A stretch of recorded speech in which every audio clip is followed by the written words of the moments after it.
Isang OFW sa Saudi Arabia ang nawala ng trabaho dahil sa Ginahasa, pinatay. Tinatayan nasa 1.96 million. Ayon sa PSA or Philippine Statistics. Bagahing simbolo ng sakripisyo at pagmamahal para sa pamilya. Pangarap na nanais para sa pamilya. Para sa pamilya, yan ang sagot ng katulad nila.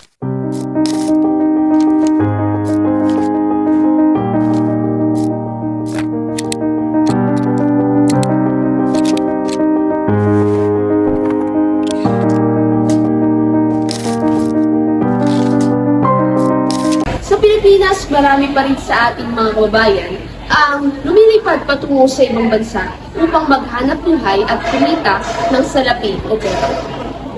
Ayon sa PSA or Philippine Statistics Authority, tinatayang nasa 10% ang bansang Pilipinas ay nagtatrabaho sa abroad.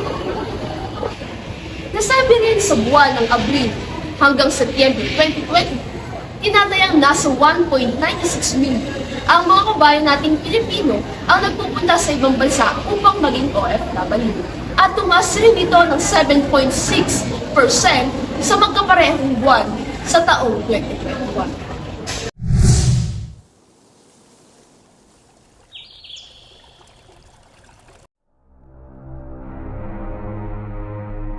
Ano po yung mga bansa na punta niyo po bilang isa OFW?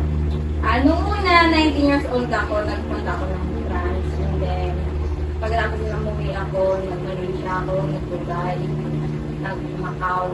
And then, yung pinaka-last ko na ngayon, Malaysia. And then, pag uwi ko, ako ng pamilya ako. Akala ko hindi na ako, babalik sa ibang bansa. Kaso, nagkaroon na ng problema yung pamilya ko. So, bumalik ako sa Korea naman. Then, nagtrabaho ako doon ng 2 years. After nun, bumalik ako dito sa Pilipinas kaso nag-pandemic. So, nag-stay ako dito almost 3 years. And then, after nun, nag-Japan ako. Yun yung pinakahuling bansa pinagtrabaho ako. Ano po yung mga dahilan at bakit naging manggaling? Una, siyempre lahat ng OFW ang handle na niya para sa pamilya. Which is ganun din yung sa akin, para din sa pamilya. So, ano po yung mga naging trabaho niyo po sa ibang bansa? Yung mga dati sa hotel ako, pero etong last na assistant nurse sa hospital ng Japan. Ano po ang naging buhay niyo sa ibang bansa? Naranasan niyo po ba ang mga malupos pa? Siguro sa lahat ng mga ng bansa, hindi yan maaari. Kaya dito sa Pilipinas ay meron nag-aalipos pa. Pero siguro, ang masasabi ko lang, magaling kasi ang Pilipino sa pakikisama. So, ako hindi ako nakaranas ng ganun. Which is, sa ibang kasamahan ko, nakikita ko na inaalipos na sila. Pero sa akin, hindi ko yung naranasan. Kasi, nakikisama ako sa kanila. Tayo ang, outsider. So, tayo ang dapat makisama sa kultura nila. Ano po yung mga dahilan niyo po kung bakit niyo pa po gusto ng ibang bansa? Para sa pamilya pa din kasi, nung umuwi ako dito na meron ng emergency na nangyari, nagkasakit ako. So, para sa akin, hindi pa rin siya buo yung goal ko para sa pamilya ko, sa mga pamangkin ko, sa mga kapatid ko, at lalo sa anak at mama ko. Kaya siguro, eto na yung last na kailangan porsigin ko na, total hindi naman na ako bumabata. Kaya kailangan yung focus ko na pagka-alis ko ngayon, matatapos ko lahat ng goal ko pagbalik ko dito. So, ano po yung mga karanasan niyo kung hindi malilimutan na karanasan niyo sa ibang bansa bilang OFW? OFW, siguro yung may mga nakakita akong kakaibang karanasan, mga multo, nakakaranas ako.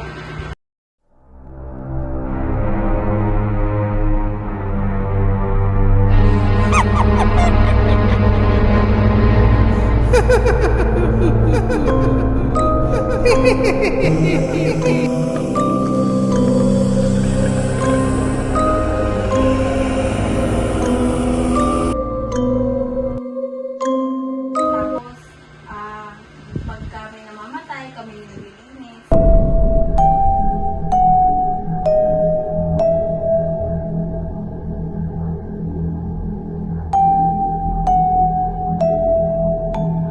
Hanggang i-burong na sila. Tapos nakakaranas kami ng pagkapupunta kami dun sa mga burol na mga hapon. iba yung pakiramdam mo, parang tumatawag sila ng masamang espiritu. Na yung ang dadaanan namin, ang hospital kasi namin doon walang ilaw. So ikaw yung pagka-panggabi ka, dalawa na kayo naka-duty. Tapos ikaw magra-rounds ng 10, 12, tsaka 2 a.m. So kung ano yung makita mo, syempre kailangan lasan mo yung loob mo. Kasi gusto mo yun eh. Isipin mo lang lagi, lapad. Naisipin mo, pero. Ganun lang.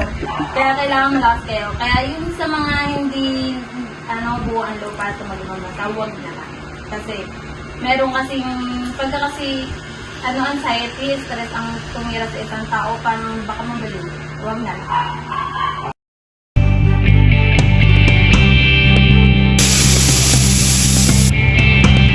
Buhay OFW, pangarap mo'y matutupad. Sa iyong pagsisikap, ang araw ay sisikat. Buhay OFW, bayani ka ng totoo. Dapat kang purihin ng bawat katulad ko. Pilipino.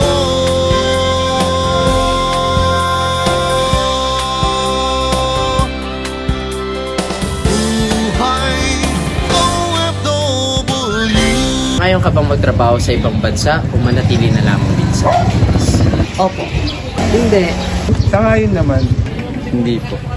Kayo? Ikaw? Anong kwentong OFW mo? Ako si Rachel, 21 years old, nakatira sa Marolas, Balis-Balas.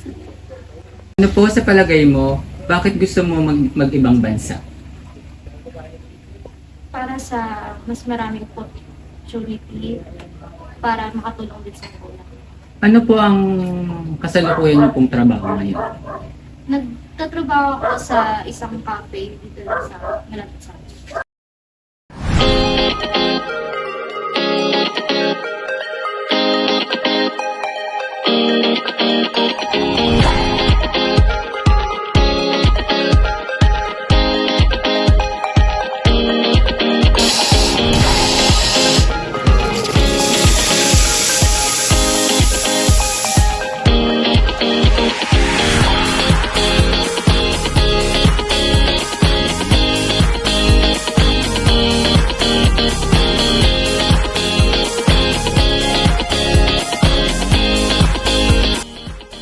Kung bibigyan ka ng opportunity na mag-ibang bansa, saan po kaya gusto mong makapunta?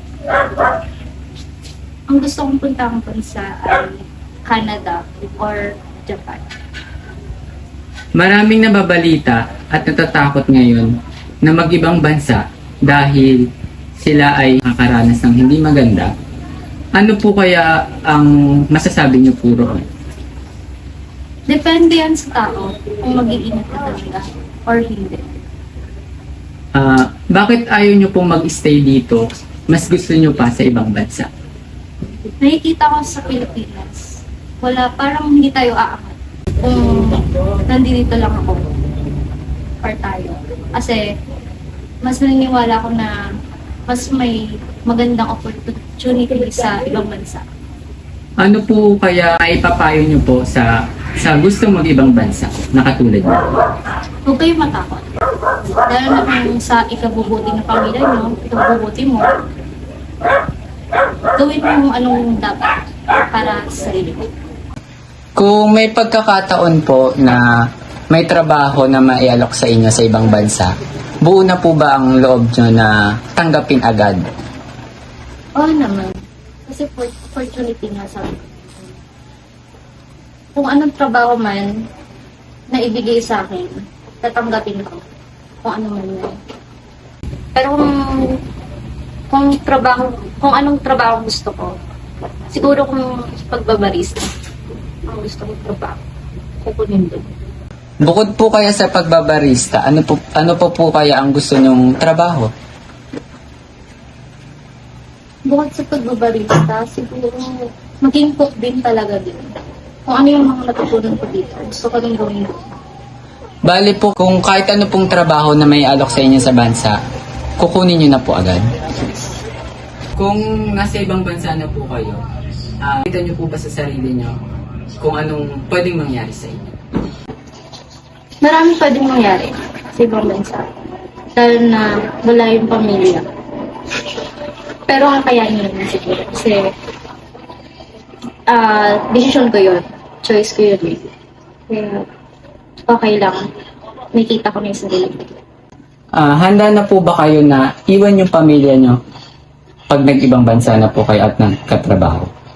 Handa naman. Kasi, para naman sa kanila yung para may pagbigay ako sa kanila.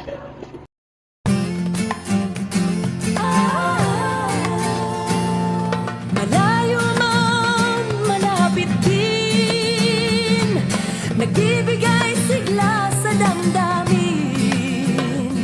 Sa alaala ng ngiti mo, lumiliwanag ang mundo.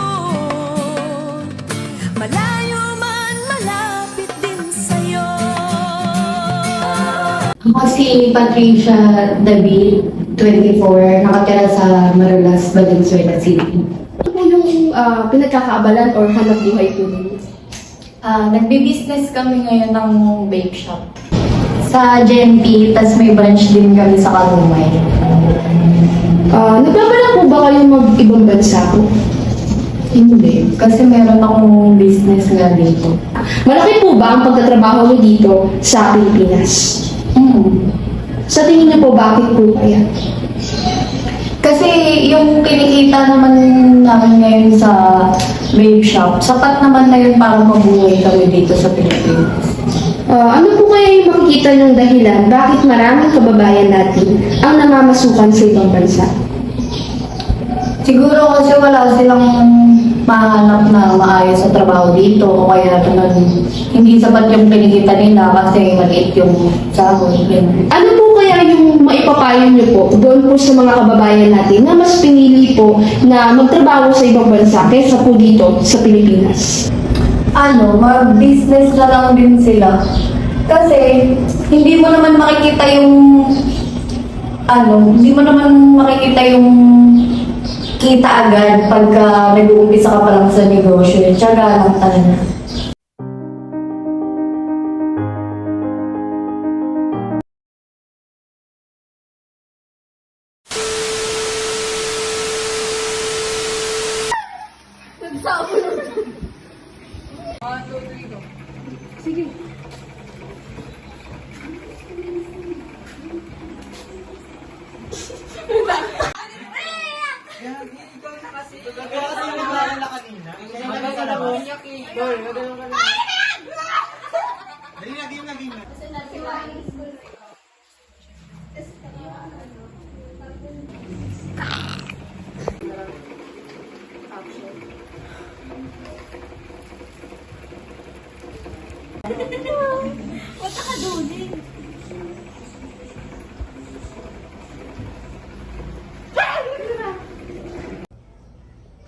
Kamusta naman po yung inyo po pamuwi?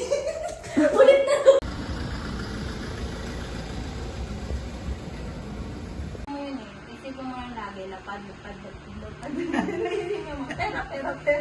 Ganun lang. Putik na yan!